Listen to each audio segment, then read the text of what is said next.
Programme जे मेहमान NA 198 जो PP उम्मीदवार मीर आबिद हुसैन बयो साहब मौजूद है। मीर आबिद हुसैन बयो साहब, तव्हांजी वॾी महिरबानी जो असांजे हिन सिंधरी न्यूज़ जे अॼु जे महिमान में जॉइन कयो आहे। कहिड़ा हाल वाल आहिनि? ख़ैर शुक्र आहे, तव्हांजी महिरबानी, तव्हां सां इंटरव्यू कयो था। ॿियो हाल वाल इलेक्शन 2018 जे बारे में पीपल्स पार्टी जी छा पोजीशन आहे? कहिड़नि तकनि ते पीपल्स पार्टी कामयाबी माने थी? माशा पीपल्स पार्टी डिस्ट्रिक्ट शिकारपुर में तो सुठी पोजीशन में आहे, पर ओवरऑल सभिनी में भी सुठी पोजीशन में आहे। पर मां घणो शिकारपुर ते ई ॻाल्हाईंदुसि।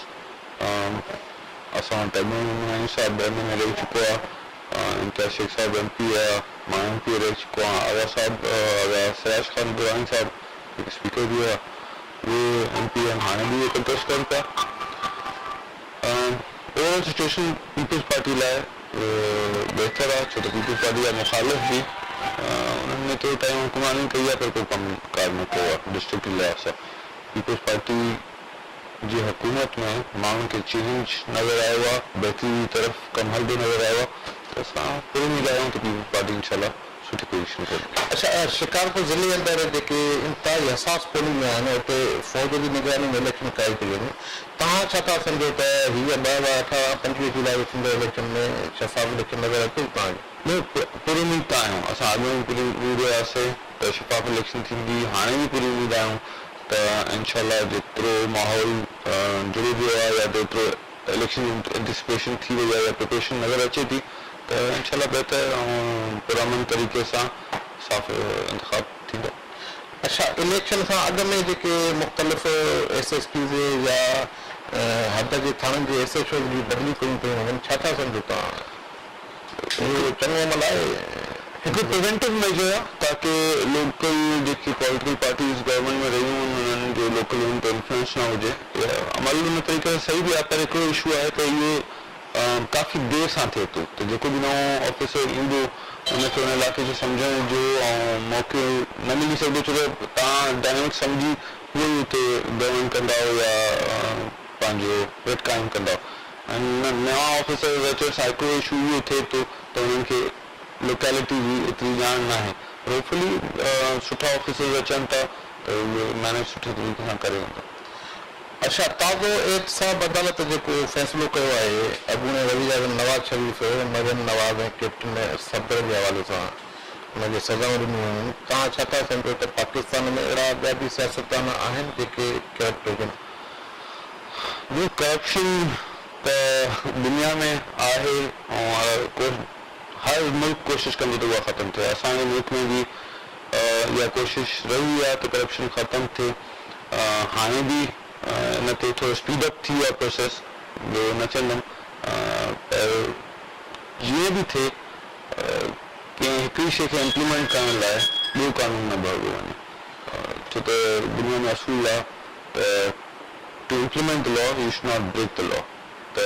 हिते बि इलाइक़े में इहे बरक़रार रहनि। अच्छा, मुखालिफ़ जेके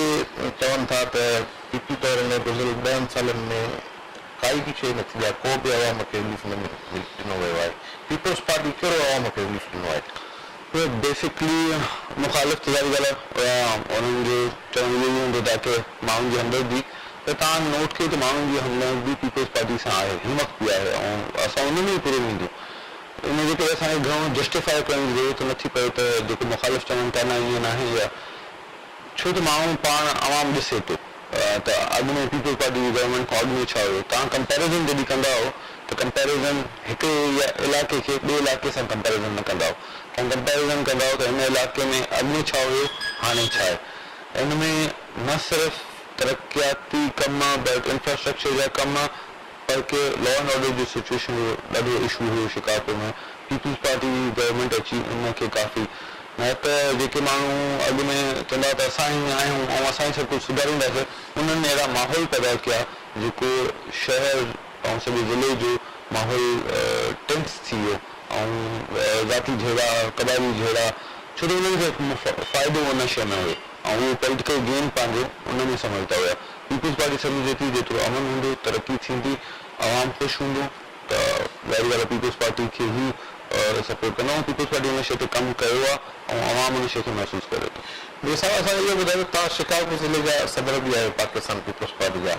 हिन इलेक्शन में असां मुख़्तलिफ़ हंधनि ते विया आहियूं वर्क में उते असां इहो ॾिठो वियो आहे वर्क में त जिन खे लोकल बॉडीज़ में तव्हां चेयरमैन या वाइस चेयरमैन या काउंसलर कयो उहे तव्हांजे मुखालफ़नि सां वर्क कनि था उन्हनि जे लाइ को कानून क़ाइदो आहे तव्हांजी पार्टी में हिकु ॿ इंसिडेंट्स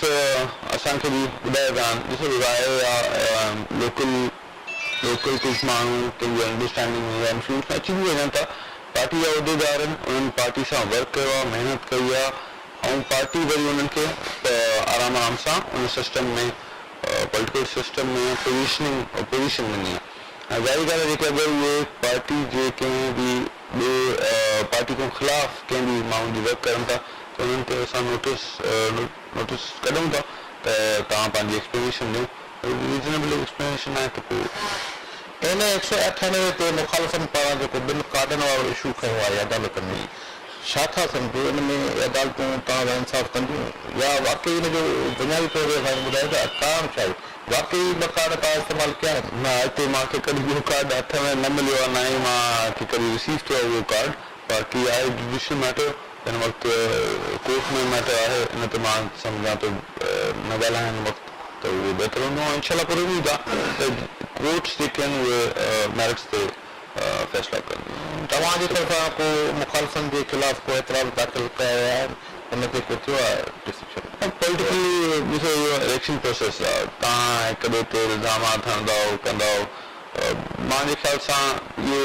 प्रोसेस जेको आहे हार्म करण जी कोशिशि आहे पर हिन में काफ़ी सारा डाउट्स बि आहिनि सभु पॉलिटिकल पार्टीज़ खे डाउट्स आहिनि त जेको प्रोसेस आहे हिनखे थोरो शयुनि खे कंट्रोल करण लाइ कयो थो वञे अदरवाइज़ तव्हां ॾिसो त नॉर्मली जंहिं वक़्तु डिग्रियुनि जो मसइलो हुजे माण्हू वटि डिग्रियूं बि न हुयूं उहे बि कंटेस्ट कनि पिया उन वक़्तु इहो रखियो हिन जे करे वियो हो त जंहिं माण्हू खे कंटेस्ट करण जी जाइ ॾिनी वञे त उनखे ॿाहिरि कयो वञे ऐं जेके न ॾियणी हुनखे ऐं जेकॾहिं सियासतदान अवामी अदालतुनि में वञे त उहो बहितर न बजाए कोर्टुनि जे हिक ॿिए जे ख़िलाफ़ एतिराज़ दाख़िल थियनि